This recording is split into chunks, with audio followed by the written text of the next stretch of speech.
ఎంఎస్టీవీకి స్వాగతం. రెండు తెలుగు రాష్ట్రాల ప్రజలకు నమస్కారాలు.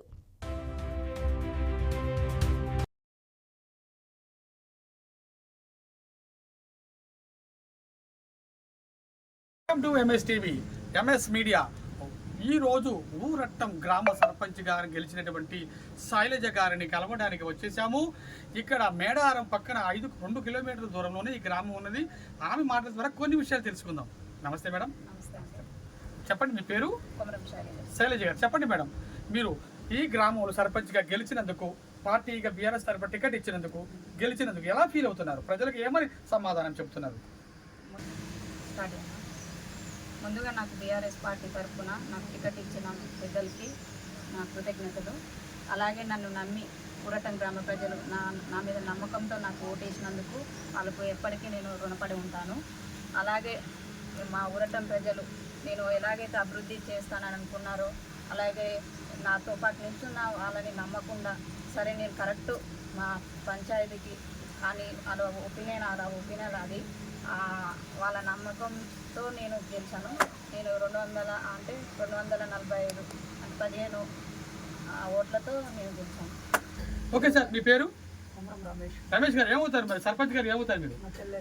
మీరు నిలబెట్టింది. ఓకే సార్, మీ గ్రామం గురించి ఎన్ని ఓట్లు గెలిచారు, ఎలా గెలిచారు, ఎవరు సపోర్ట్ చేశారు? 2 విషయాలు చెప్పగలుగుతారా? ఈరోజు ఊరట్టం గ్రామంలో మా బీఆర్ఎస్ పార్టీ నుంచి సహకరించినందుకు వాళ్ళకు కృతజ్ఞతలు. మాకు యువత ముందుండి నడిపించడం జరిగింది.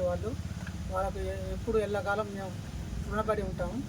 అలాగే మాకు 3 వార్డులు, మా గ్రామ పంచాయతీలో 3 వార్డులు వచ్చినాయి. అవి కూడా భారీ మెజార్టీతో వచ్చినాయి.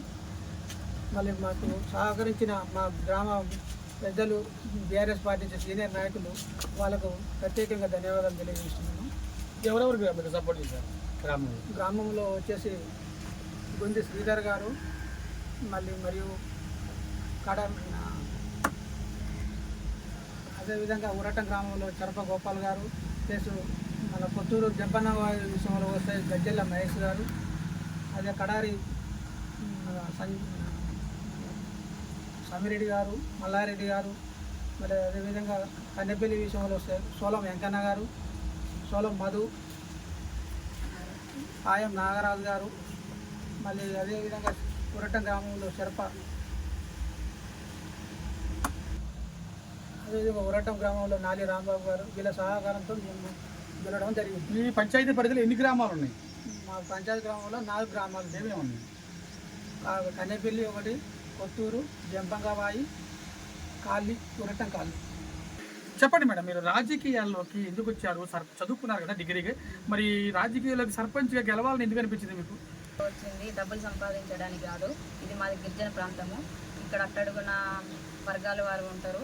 నేను వాళ్ళకు ఎలాగైతే న్యాయం చేయాలని చదువుకొని వాళ్ళు కొంతమంది ఉన్నారు. నేను చదువుకున్న దాన్ని. ఏం చదువుకున్నారమ్మా? నేను ఎంఎస్సీ బీఎడ్ చేసినండి. Very good, congratulations. Thank you అండి.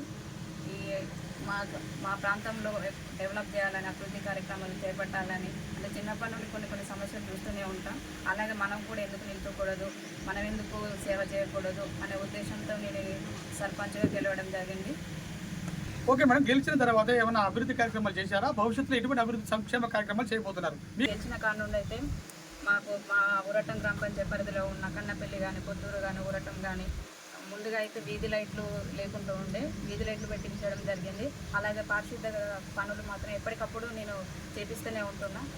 డ్రైనేజీలు తీయడము, వాటర్ సమస్య ఎక్కువ ఉంటుంది ఎండాకాలం కాబట్టి. వాటర్ సమస్య అనేది ఎక్కడ రాకుండా మేము ఎప్పటికప్పుడు చేస్తూనే ఉంటున్నాం. ఇప్పుడు మాకు ఎలాంటి కంప్లైంట్లు అనేది లేవు. నేను చేస్తున్నది డైలీ మా పరిధిలో ఉన్న కన్నపల్లి కానీ, ఊరటం కానీ, పుత్తూరు కానీ ఎలాంటి సమస్య ఉన్నా అక్కడికి వెళ్ళి ఆ సమస్యను ఎప్పటికప్పుడు మేము పరిష్కరించడం అనేది జరుగుతూ ఉన్నది.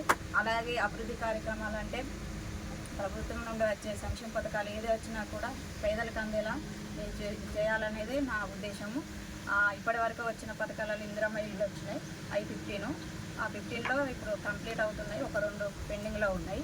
ఇంకా అలాగే మా గ్రామ పంచాయతీకి ఇంకా కొన్ని ఇల్లులు ఎక్కువ వస్తే బాగుంటుందని నేను అనుకుంటున్నాను. మరి తిరిగి మీరు అది ప్రతిపక్షంలో ఉన్నారు కదా బీఆర్ఎస్లో, మరి నిధులు ఎలా సేకరిస్తారు? గ్రామాన్ని ఎలా విధంగా డెవలప్ చేస్తారు? పార్టీలు అనేది అండి, అభివృద్ధి అనేది అందరూ కలిసి చేస్తేనే అభివృద్ధి అనేది జరుగుతుంది. పార్టీలకు అతీతంగా మాకు కూడా మంత్రి గారు కానీ ఎవరు కానీ అందరు సపోర్ట్ చేస్తారు. అట్లా పార్టీలని అంత వేరు చేయడం అనేది ఉండదు. ఎప్పటికీ ఎలాంటి సమస్య పట్టుకెళ్ళినా కూడా వెంటనే స్పందిస్తారు. వాళ్ళకు కూడా చాలా కృతజ్ఞతలు అండి. అంటే పార్టీ అని ఇట్లా కాదు, వీళ్ళకు చేయొద్దు అది అని అనేది ఏమనుకోరు. మేము ఏ సమస్య తీసుకెళ్ళినా కూడా వెంటనే స్పందించి ఆ పనిని వెంటనే చేపిస్తారు మంత్రి గారు. మరి 2029లో బీఆర్ఎస్ పార్టీ అధికారంలోకి వస్తుందని మీరు అనుకుంటున్నారు, భావిస్తున్నారు? బీఆర్ఎస్ పార్టీ వస్తుందండి. 100% బీఆర్ఎస్ పార్టీ పక్కా వస్తుంది. ఓకే సార్, మీరు చెప్పండి, మన కాంగ్రెస్ 6 గ్యారెంటీస్ ప్రకటించింది కదా, మన గ్రామానికి ఎన్ని గ్యారెంటీస్ వచ్చినాయి? వచ్చేసి కొంతవరకు వచ్చాయి. ఇంకా కూడా మిగతా కూడా రేవంత్ రెడ్డి గారు తీసుకొని మాకు ఇవ్వాలని మేము ఒక మీ గురించి కోరుకుంటున్నాం. ఈ ఓరట్లం గ్రామ పంచాయతీ మేడారానికి 2 కిలోమీటర్ల దూరంలో ఉన్నది. సర్పంచ్గా శైలజ మేడం గారు చాలా చిన్న వయసులోనే సర్పంచ్గా గెలిచారు. Degree MA BEd MS BEd madam MS BEd చదువుకొని గ్రామానికి కూడా మేలు చేయాలని, ఈ గిరిజన ప్రాంతాలను డెవలప్ చేయాలని ఆమె ఒక ఆశయంతో ఈ సర్పంచ్గా గెలిచినందుకు మేము కంగ్రాచ్యులేషన్స్ మేడం, హార్ట్లీ వెల్కమ్. మీకు కూడా ఈ దగ్గరుండి చెల్లి గారిని గెలిపించినందుకు మీకు కంగ్రాచ్యులేషన్స్. ఈ గ్రామాన్ని ఆదర్శ గ్రామంగా తీర్చిదిద్దుతారని మేము కోరుకుంటున్నాం. Thank you very much. MS media, ప్రతి చోట ప్రజల మాట. చివరిగా మీ గ్రామంలో ఇంకేమైనా మెయిన్ సమస్యలు ఏమైనా ఉన్నాయా? మరి అధికారులకు ఏమైనా విన్నపం చేస్తున్నారా? అవునండి, మన యువరటం గ్రామ పంచాయతీలో ఒకటి కమిటీ హాల్ కావాలని అనుకుంటున్నామండి. మా ప్రజలు కూడా అడిగింది కూడా కమిటీ హాల్ ఒకటి కావాలి అంటే ప్రభుత్వం దృష్టికి తీసుకెళ్ళామని చెప్పారండి.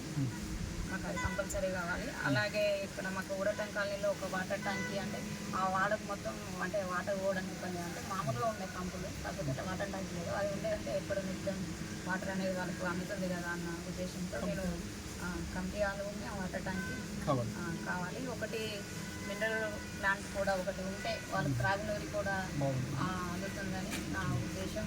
వాళ్ళకు ఎలాగైనా అది తెప్పించాలన్నది కూడా నా తరపున కూడా. Okay madam, thank you very much.